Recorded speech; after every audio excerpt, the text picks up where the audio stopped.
दोस्तों नमस्कार। आज मैं आप लोग के लिए सभी टेट में पूछे जाने वाले और सीटेट में पूछे जाने वाले साइकोलॉजी का चाइल्ड साइकोलॉजी का एक वीडियो लेकर आया हूं और यह प्रैक्टिस सेट है। तो आप सभी लोग इस प्रैक्टिस सेट को पूरा देखिएगा और इस यूट्यूब चैनल पर स्वागत है आप सभी लोगों का। पहला प्रश्न है आज का, बहुत ही दमदार प्रश्न है। अवपेड़ा का वर्गीकरण होता है, कैसे होता है? स्वाभाविक और कृत्रिम, कम महत्वपूर्ण तथा अधिक महत्वपूर्ण होता है, जन्मजात तथा अर्जित होता है, अवपेड़ा तथा प्रलोभन होता है। इसमें कौन सा राइट आंसर हो जाएगा? अवपेड़ा का वर्गीकरण होता है तो इसमें जन्मजात तथा अर्जित होता है। यह अवपेड़ा का वर्गीकरण का जो सी आपका राइट आंसर होगा। अवपेड़ा का वर्गीकरण होता है जन्मजात और अर्जित होता है। दूसरा प्रश्न लेते हैं, सीखने की प्रक्रिया में सीखने का स्थानांतरण हो सकता है, कैसा हो सकता है, किस प्रकार का हो सकता है? सकारात्मक, नकारात्मक, शून्य, ये सभी। कैसा हो सकता है, किस प्रकार का होगा ये? तो सीखने की प्रक्रिया जो होती है, जब कोई व्यक्ति या कोई बच्चा सीखता है तो उसमें ये सभी हो सकता है। सकारात्मक भी होगा, नकारात्मक भी हो सकता है, शून्य भी हो सकता है। और ये तो इसका मतलब हो जाएगा ये सभी, डी राइट आंसर होगा। बहुत ही दमदार प्रश्न लिए गए हैं इस प्रैक्टिस सेट में।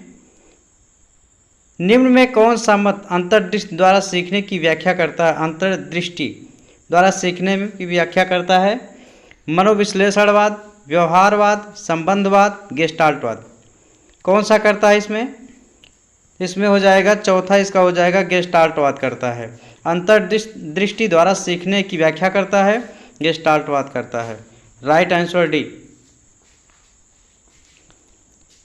और अगला प्रश्न है, किस वैज्ञानिक ने सीखने की सामग्री के रूप में निरर्थक शब्दों का प्रयोग किया?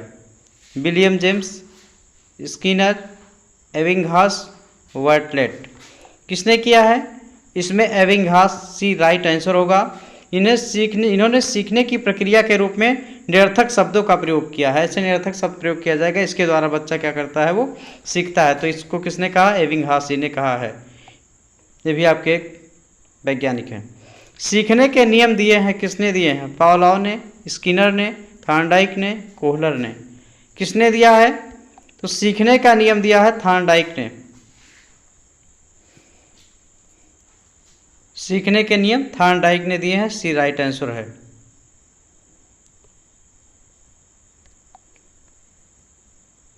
सीखना है, यह प्रश्न आपका है, बहुत ही दमदार प्रश्न है। व्यवहार में परिवर्तन अनुभव तथा अभ्यास का परिणाम, व्यवहार में अपेक्षाकृत स्थायी परिवर्तन, उपयुक्त सभी। तो सीखना क्या है, ये इसका फोर्थ राइट आंसर हो जाएगा। व्यवहार में परिवर्तन होता है सीखने के द्वारा, अनुभव तथा अभ्यास का परिणाम होता है, व्यवहार में अपेक्षाकृत स्थायी परिवर्तन, तो ये हो जाएगा उपयुक्त सभी। इसका राइट आंसर हो जाएगा उपयुक्त सभी। इसको टिक करिएगा, राइट आंसर सभी होगा।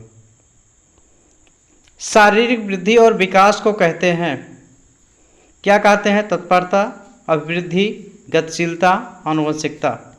क्या कहते हैं? अभिवृद्धि कहते हैं। शारीरिक वृद्धि और विकास को क्या कहते हैं? इसको अभिवृद्धि कहते हैं। इसको ध्यान रखिएगा आप लोग, अभिवृद्धि कहते हैं। शारीरिक वृद्धि और विकास को क्या कहते हैं? अभिवृद्धि। चिंतन संज्ञानात्मक पक्ष में एक मानसिक क्रिया है, यह कथन दिया गया है, किसके द्वारा? जॉन डेवी द्वारा, गिलफर्ड द्वारा, क्रूज द्वारा, रास द्वारा। किसके द्वारा दिया गया है?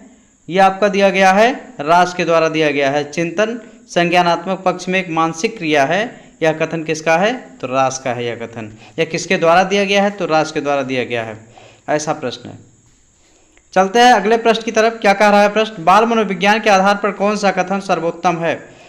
सारे बच्चे एक जैसे होते हैं, कुछ बच्चे एक जैसे होते हैं, कुछ बच्चे विशिष्ट होते हैं, प्रत्येक बच्चा विशिष्ट होता है। तो इसमें आप जानते हैं ये आपका प्रैक्टिस सेट है, तो इसमें प्रत्येक बच्चा विशिष्ट होता है। ये राइट आंसर इसका होगा डी। प्रत्येक बच्चा क्या होता है? बाल मनोविज्ञान के आधार पर प्रत्येक बच्चा विशिष्ट होता है। इसको लर्न रखिएगा। बहुत ही दमदार प्रश्न है, बहुत ही अच्छा प्रश्न है, कई बार पूछा गया प्रश्न है। बाल मनोविज्ञान का केंद्र बिंदु क्या है? अच्छा शिक्षक, बालक, शिक्षण प्रक्रिया, विद्यालय। क्या होगा? इसमें बालक होगा, क्योंकि जो बाल मनोविज्ञान की बात की जा रही है, केंद्र बिंदु की बात की जा रही है, क्योंकि इसका जो केंद्र बिंदु होता है वह बालक ही होता है। तो इसमें बालक हो जाएगा, बी राइट आंसर इस प्रश्न का होगा। अच्छी स्मृति की विशेषताएं हैं। अच्छी स्मृति की क्या विशेषताएं, क्या होना चाहिए? शीघ्र पुनः स्मरण हो, शीघ्र पहचान हो, अच्छी धारणा हो, ये सभी हो। क्या होना चाहिए? ये सभी। ये राइट आंसर इसका हो जाएगा। अच्छी स्मृति की विशेषता है ये सभी होगा। राइट आंसर यही है, ये सभी। संवेग शब्द का शाब्दिक अर्थ है क्रोध और भय, स्नेह तथा प्रेम, उत्तेजना या भाव में उथल पुथल, उपरोक्त में से कोई नहीं। क्या इसका राइट आंसर होगा? संवेग शब्द का शाब्दिक अर्थ होता है उत्तेजना या भाव में उथल पुथल होता है। यही इसका राइट आंसर होगा। इस प्रश्न का सही उत्तर होगा। देखिए, इस यूट्यूब चैनल पर आप लोगों को कोई भी फालतू बात नहीं की जाती है। केवल आपको पढ़ाई से संबंधित या जो भी प्रश्न आपके होते हैं वही सॉल्व करवाए जाते हैं। आप लोग कम समय में ज़्यादा से ज़्यादा प्रश्नों को हल कर सकते हैं और प्रैक्टिस सेट आपको जल्दी से जल्दी प्रोवाइड हो जाता है। कौशल सीखने की पहली अवस्था है यथार्थता, कल्पनाशीलता, समन्वय, अनुकरण। क्या होता है इसमें? डी होता है अनुकरण। कौशल सीखने की पहली अवस्था क्या होता है? अनुकरण करते हैं बच्चे, धीरे धीरे अनुकरण करते हैं, बोलना सीखते हैं, उसके बाद धीरे धीरे सीख जाते हैं, उसके बाद करने लगते हैं, बोलने लगते हैं। तो अनुकरण के द्वारा पहले सीखते हैं। मानसिक आयु के प्रत्यय का सर्वप्रथम प्रयोग किया था थॉर्नडाइक, गिलफर्ड, स्पेयरमैन, बिने साइमन ने। किसने किया है? तो इसमें बिने साइमन ने किया है मानसिक आयु। वास्तविक आयु 1900। ये मानसिक आयु के प्रत्यय से निकाला जाता है, इसको बिने साइमन ने दिया है। ये भी इम्पॉर्टेंट है। आपका एक प्रश्न यहाँ से आता है, कोई भी एग्जाम होगा आप उठा के देख लीजिए पेपर, तो उसमें एक प्रश्न आपका बिने साइमन से मिलेगा या बुद्धि लब्धि से मिलेगा। इस शैशवावस्था के लिए उत्तम शिक्षण विधि क्या है? मॉन्टेसरी विधि, खेल विधि, किंडरगार्टन विधि, उपयुक्त सभी। कौन सी विधि है? बच्चे किसके माध्यम से ज़्यादा सीखते हैं? तो इसमें मॉन्टेसरी विधि से भी सीखते हैं, खेल विधि से और भी सीखते हैं, किंडरगार्टन विधि से भी सीखते हैं। तो उसमें उपयुक्त सभी हो जाएगा। राइट आंसर इसको राइट करिएगा, उपयुक्त सभी राइट आंसर। अगला प्रश्न है, नेक्स्ट प्रश्न है, बाल विकास में प्रक्रिया पर बल है, वातावरण अनुभव की भूमिका पर बल है, गर्भावस्था से किशोरावस्था का अध्ययन होता है, उपयुक्त सभी पर। किस पर होता है? बाल विकास। तो इसमें सब पर अध्ययन किया जाता है, उपयुक्त सभी पर, क्योंकि ऐसे ही प्रश्न आपके हैं जिसका सभी राइट आंसर हो जाएगा। बाल विकास में सभी चीज़ों पर विशेष ध्यान दिया जाता है, तभी बच्चा अच्छा डेवलप कर पाएगा या अच्छा होगा और स्वस्थ होगा। बाल विकास का अध्ययन क्षेत्र है क्या? बाल विकास की विभिन्न अवस्थाओं का अध्ययन करना, वातावरण का बाल विकास पर पड़ने वाले प्रभावों का अध्ययन, वैयक्तिक भिन्नताओं का अध्ययन, उपयुक्त सभी। क्या होगा इसमें? तो इसमें बाल विकास का अध्ययन क्षेत्र होता है, उपयुक्त सभी होगा। इसमें भी राइट आंसर आपका उपयुक्त सभी होगा, क्योंकि बाल विकास की विभिन्न जो अवस्थाएं होती है इसका भी अध्ययन करना कंपलसरी है, जरूरी है। वातावरण का बाल विकास पर जो उसके प्रभाव पड़ते हैं उसका भी अध्ययन करना चाहिए, वैयक्तिक भिन्नताओं का भी अध्ययन करना चाहिए, तभी बच्चे का डेवलपमेंट अच्छे से होगा, विकास अच्छे से होगा। सर्वाधिक उपयुक्त जीवित सर्वाइवल ऑफ फिटेस्ट रहता है का सिद्धांत है लैमार्क का, हैरिसन का, डार्विन का, मैकडूगल का। किसका सिद्धांत है? तो ये हो जाएगा डार्विन का। सर्वाधिक उपयुक्त जीवित सर्वाइवल ऑफ द फिटेस्ट का सिद्धांत है डार्विन का, डार्विनवाद का सिद्धांत है, इसको ध्यान रखिएगा। तो ये हो गया डार्विन का सिद्धांत, सी राइट आंसर। अगले प्रश्न की तरफ बढ़ रहे हैं हम। देखिए, बहुत ही अच्छा प्रश्न है। बिने साइमन परीक्षण द्वारा मापन किया जाता है किसका? सामान्य बुद्धि का, विशिष्ट बुद्धि का, अभिवृद्धि का, अभिक्षमता का। तो आप लोग जानते ही होंगे, बहुत ही अच्छा प्रश्न है। तो इसमें बिने साइमन के परीक्षण के द्वारा मापन किया जाता है विशिष्ट बुद्धि का, बी राइट आंसर होगा। याद रखिएगा, बिने साइमन विशिष्ट बुद्धि का मापन किया जाता है इनके द्वारा। चलिए अगला 20 नंबर का प्रश्न लेते हैं। संवेगात्मक विकास को प्रभावित करने वाले कारक हैं। कौन कौन से कारक हैं? आप लोगों को किसी भी कंपटीशन का एग्जाम देना है, टेट हो, सीटेट हो या सुपर टेट, जो भी एग्जाम आपको देना है, तो आप लोग आपकी जो तैयारी की प्रक्रिया है इसको कंटिन्यू बनाए रखिए, लगातार आप पढ़ते रहिए, कुछ घंटे आप देते रहिए पढ़ाई पर। ये तो एकाएक होने के बाद आपकी तैयारी डिस्टर्ब होती है और जो सोचते हैं वो हो नहीं पाता है। शारीरिक स्वास्थ्य, मानसिक योग्यता, थकान, उपयुक्त सभी। क्या है? तो इसमें हो जाएगा उपयुक्त सभी आ जाएगा। संवेगात्मक विकास को सभी चीज़ें प्रभावित करती हैं। शारीरिक स्वास्थ्य भी प्रभावित करता है, व्यक्ति स्वस्थ नहीं है तो कुछ नहीं कर सकता है। मानसिक रूप से अगर दिक्कत है तब भी नहीं कर सकता है, थकान हो रही तब भी वो कोई काम नहीं कर सकता है, एक्टिव होकर नहीं कर पाएगा। तो इसलिए सभी इसको प्रभावित करती हैं विकास को। सामाजिक प्रत्यास्थाओं के अनुरूप व्यवहार की योग्यता का अधिगम सामाजिक विकास कहा जाता है। उक्त कथन का है किसका है? हरलाक का, टीपी नन का, मैकडूगल का, रस का, किसका है? ऑप्शन करेंगे किसका है? तो ये हरलाक का राइट आंसर होगा, हरलाक। सामाजिक प्रत्यास्थाओं के अनुरूप योग्यता का अधिगम जो होता है यह इसका व्यवहार होता है। सीखने का सर्वाधिक उपयुक्त अर्थ है कौन सा है? कौशल अर्जन, ज्ञानार्जन, व्यवहार में परिमार्जन, वैयक्तिक समायोजन। क्या होगा इसमें? सीखने का सर्वाधिक उपयुक्त अर्थ क्या है? तो व्यवहार में परिमार्जन हो जाता है। व्यक्ति सीखता है तो व्यवहार में क्या होता है? परिमार्जन हो जाता है। ये 22 नंबर का प्रश्न आपका है। अगला प्रश्न लेते हैं 23वां। वाणी दोष नहीं है। बहुत ही अच्छा प्रश्न, बेहतरीन प्रश्न। ध्वनि परिवर्तन और अस्पष्ट उच्चारण ये वाणी दोष नहीं है। धीमी या तेज गति से बोलना ये भी ध्वनि दोष नहीं है। हकलाना और तुतलाना ये भी दोष नहीं है। तीव्र अस्पष्ट वाणी कौन सा दोष नहीं है? तो इसमें आपका हो जाएगा दूसरा नंबर, धीमी या तेज गति में बोलना ये दोष के अंतर्गत नहीं आता है।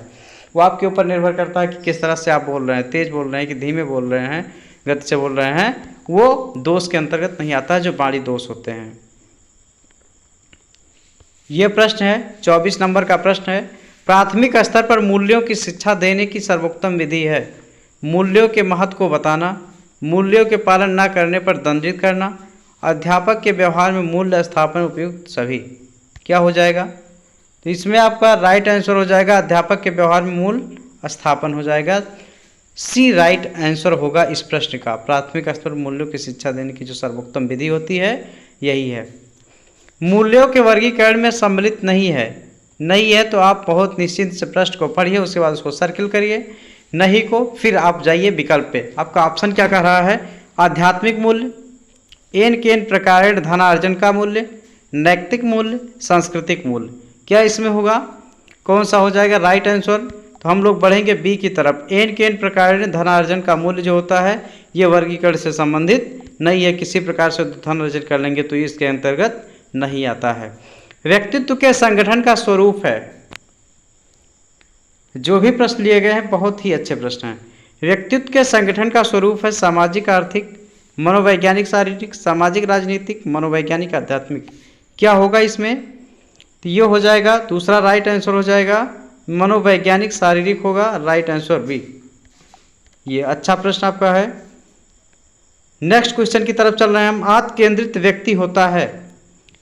आत्म केंद्रित व्यक्ति होता है कैसा? अंतर्मुखी, बहिर्मुखी, उभयमुखी, सामाजिक निर्भर। तो कैसा होता है? आत्म केंद्रित व्यक्ति जो होता है वो बहिर्मुखी होता है। बी राइट आंसर होगा इसका, बहिर्मुखी होता है। चलिए धीरे धीरे लास्ट की तरफ चल रहा है। 2-3 प्रश्न आपके और बचे हुए हैं। अपने ऊर्जावल लिबिडो को बाहर की ओर अभिव्यक्त करने वाले व्यक्ति का प्रकार होता है कैसे?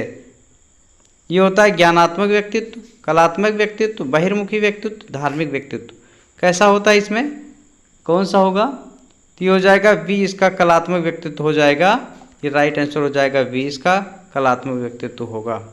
चलिए अगला प्रश्न आपका है। कक्षा 4 का एक बच्चा सदैव चिंतित और कुंठित रहता है, आप क्या करेंगे उससे? उसके अभिभावक से शिकायत करेंगे, मनोचिकित्सक के पास ले जाएंगे, स्वयं परामर्शदाता की भूमिका का निर्वहन करेंगे, उसके भाग्य पर छोड़ देंगे। क्या है? तो इसमें स्वयं परामर्शदाता की भूमिका का निर्वाह करेंगे। आपको परामर्श देना है उसको, कैसे करेगा और उसकी कुंठा कैसे दूर होगी तो आपको समझाना उसको। अगला और आज के सेशन का लास्ट क्वेश्चन आप लोगों का लेकर आया हूँ। देखिए, भाषा विकास का सिद्धांत नहीं है। क्या नहीं है? ये अनुबंधन का सिद्धांत नहीं है, अनुकरण का सिद्धांत नहीं है, अतिरिक्त शक्ति का सिद्धांत नहीं है, परिपक्व का सिद्धांत नहीं है। कौन सा सिद्धांत ये नहीं है? तो अतिरिक्त शक्ति का सिद्धांत यह नहीं है, भाषा का सिद्धांत यह नहीं है। तो इसको आप सभी लोग वीडियो को देखिएगा।